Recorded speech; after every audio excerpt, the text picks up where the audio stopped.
Good afternoon and welcome back to My Crazy, My Rules, where no one's normal and we share our crazy. I'm Ben Shannon and this is my podcast.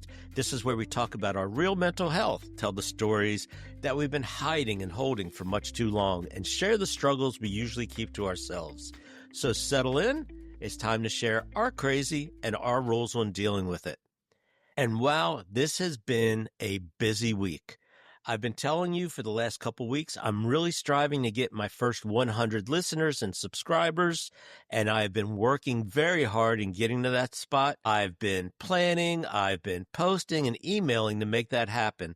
And what's nice is I've gotten some really good responses, and now what I'm trying to do is move those responses into listeners and subscribers. I'm excited because now I'm on Apple Podcasts, Spotify, and my newest one, and this is the one that's crazy to me, is I'm on YouTube. For so long, that is something that has been in the back of my mind, and now it has actually come to fruition, and I can't tell you how great that is for me. So now what I'm going to do is I'm going to ask you, the person who's getting ready to listen to this next very moving and honest letter, to help me. Share this podcast with your friends, family, and anyone that you feel will be moved by what we're trying to do here. Now, last week, Eddie from Oklahoma wrote in a letter, and it was pretty deep. It was about him at 6 years old, a very young child, and his brush with death. Well, I should say his first brush with death. Eddie has told me many, many stories, and I'm looking forward to him sharing them with us in the future. But I received a lot of really good feedback on that one. A lot of people told me they liked his honesty, they liked his sharing, and they really liked the story. And also, now we're moving forward in our podcasts. I'm going to be bringing in a new co-host to help me share the letters and to talk with me after on the feelings that these letters have invoked. It's going to be exciting because instead of you just listening to me, you will get to listen to an actual dialogue, and you will get to then be able to write in your feelings on the story as well. And then after that, our next step is going to be doing podcasts where people are actually on with us. We're going to bring in guests, and they're going to share their story on the podcast itself. I'm not going to read it. They are. And then you're going to have the opportunity to write in about their story and then also write in your own story. That's what this podcast is about. We share our crazy and we discuss our rules to deal with it. This next story is extremely emotional and written with a broken heart by someone that's very dear to me. She's not my blood family, but I've called her my daughter for so many years, more years than I can remember. She is one of the kindest people I know, and she has shared bits and pieces of this story with me in the past, but in her letter, she goes in details that she has never shared with me or, from what I understand, anyone at all. I spoke to her about this letter and why did you share it with me now? And she told me it was time to put it out there. She's hoping that by sharing it with me and those who listen, that she can finally come to grips with everything that happened. At the end of our conversation, she told me, "Thank you for doing this. I think this podcast is going to help a lot of people once they find out about it." And I'll tell you, so do I. So we're going to go ahead and get started with her story or her letter. And it starts. My story takes place nearly 18 years ago, and it's the story of me having to say goodbye to my best friends. One of the first best friends I ever made in my life was when I was 5 years old. And for this story, I'm going to call her Julie. Julie and I met at school. It was a small school, so everybody made friends with everyone else pretty quickly. But Julie and I quickly became inseparable. For years to come, every single weekend we would be together. Either she would stay with me all weekend, or I would stay with her all weekend, or we would split the weekend. There were countless summers of swimming in her cousin's pool since they were neighbors. Many times I would come home with the worst sunburn imaginable, but it was worth it. Some of my favorite memories are with her in somebody's pool or at her granddad's puppy farm. Those were the best days I could ask for. Julie was my forever best friend, and nothing could have changed that. New Year's Eve 2007 came and went like any other day for me. I stayed home that day with my parents. I was the only one of the kids that was home that day. Both of my sisters were grown and out of the house, and my brother was at an age where he was experimenting with New Year's Eve celebrations. I remember my parents going to bed at a regular time because it was just me who stayed up to watch the ball drop.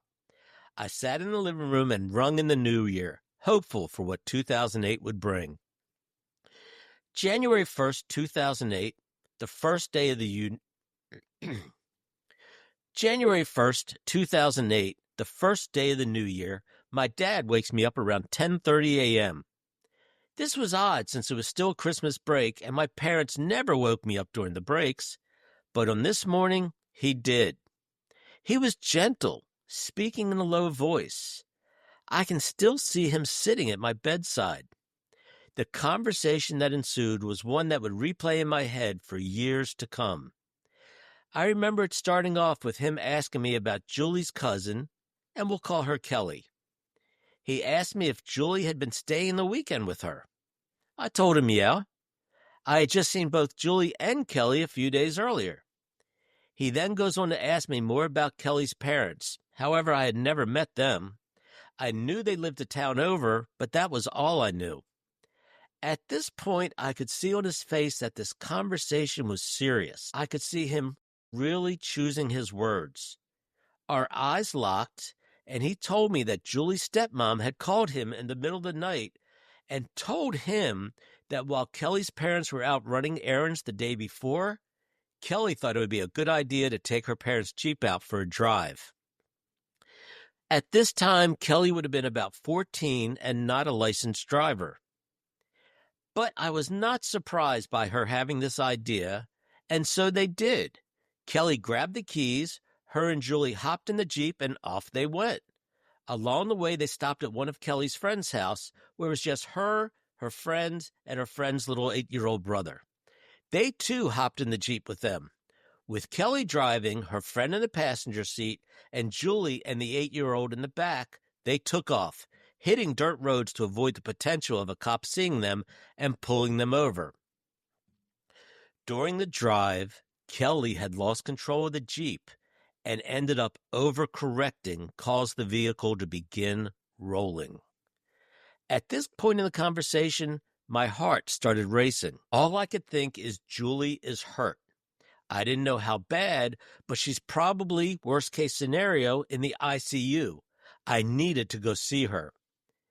Dad continued, telling me that everyone except the girl in the passenger seat had been ejected from the Jeep.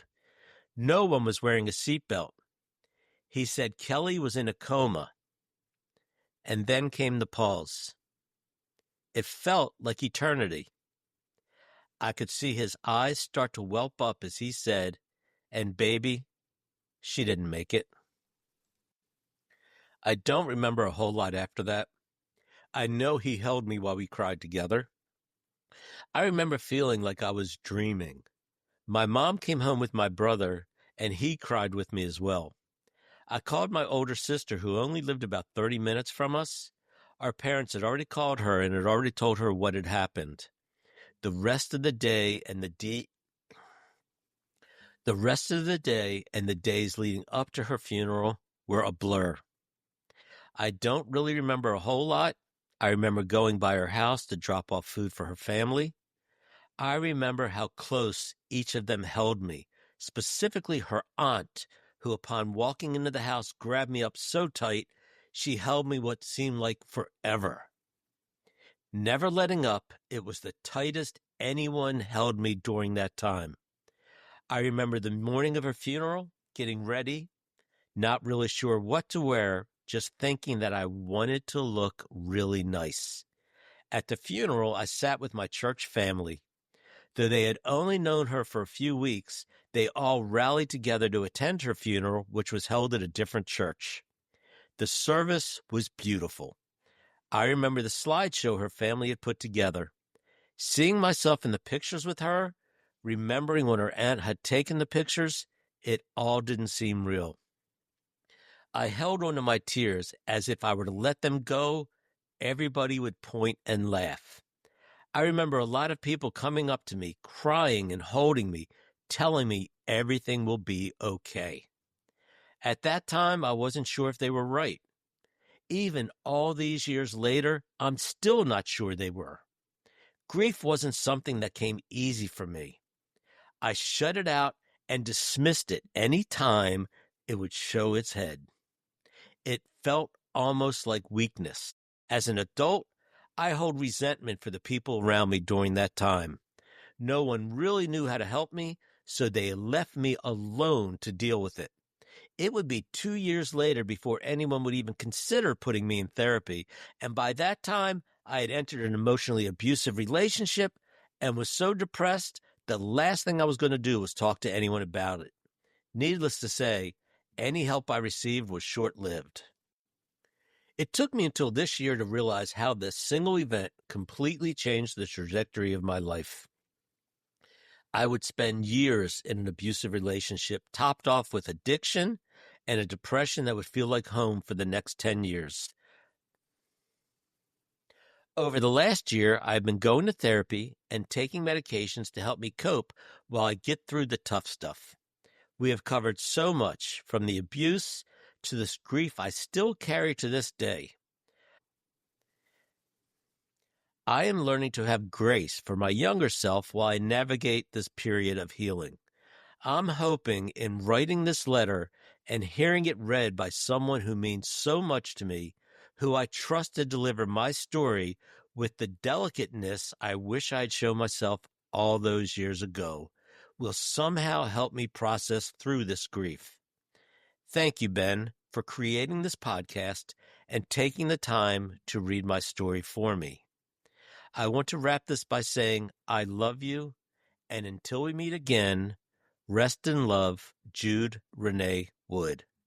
Love, Jesse. I don't know what you thought about this letter, but to me, it was heartbreaking. How many times have we all had that conversation? You know the one. Maybe it begins with a quiet moment from a parent or a spouse. It may start with, sit down, I have something to tell you. Or, do you have someplace quiet we can talk? We immediately know that something bad has happened to someone that we love. Our heart starts to beat out of our chest and our stomach rises up to our throat. And then we hear the words we dreaded, but we knew they were coming. And life is never going to be the same after this conversation. Jesse, I hope that you hearing your story read out loud helps you get the closure you need. But personally, I think closure may be the wrong word. And I think it's a little misunderstood, because when we have closure, when we close a door or a drawer or a box, we have shut something. We have sealed it. Nothing can get out of it. It's locked up tight. When we lose a friend or a loved one, kind of like you did, we don't ever forget it. We can't close that person out of our heart. We can't shut the door on them. None of us can bring your friend Jude back, Jess. But we can share our understanding of what you're going through. We can let you know it's okay to still grieve, even though it's 18 years later. There is no time limit on grief. And Jess, I hope she is resting peacefully. And I hope maybe she's in a better place, but I don't know. But I'm going to tell you something a little different, and this is what my family and I say, and many people in my religion say. I'm going to tell you, may her memory forever be a blessing. Because what I want to do is I want to bring this back to those that are still alive without her. When you think about her, I want you to focus on the blessings that she gave when she was with you. You did things like swim with her and hang out with her and everything else that best friends do. It's so easy to say that, hey, you just need to stop focusing on the day of her death. You're not going to. But Start focusing also on the days that she was alive, the days that gave you the blessing of being with her, like you spoke about when you were swimming or on the puppy farm. Those are the things that gave you the warm feeling, and reach for those to get that warm feeling back. And most of all, Jess, I'm always here. Those who love you are always there. And I'm going to keep telling you that it's okay to grieve. Thank you for listening to another podcast of My Crazy, My Rules. No one's normal, and here, that is something we celebrate. If you've got a story to share, a comment to make on Jesse's letter this week, or just something you need to say, email me at mycrazymyrules@gmail.com. You can be anonymous or not. That is your choice. And also remember, if right now you feel like you need help, you're feeling confused and you can't figure things out for yourself, and you need to talk to someone, don't wait. Seek out that someone now. You can contact the National Suicide Hotline by dialing 988. Or you can text them by sending a text to 741-741 and ask for their help. You can even chat with them by emailing them at 988lifeline.org. These people are there for you. And then I'm going to ask you again, if you like today's episode, please make sure to subscribe, share the show with your friends, family, or anyone who needs to know they're not alone. I am striving towards my first 100 listeners and followers, and I'm counting on you to help me reach that goal. So until next time, it's my crazy, my rules. What are yours?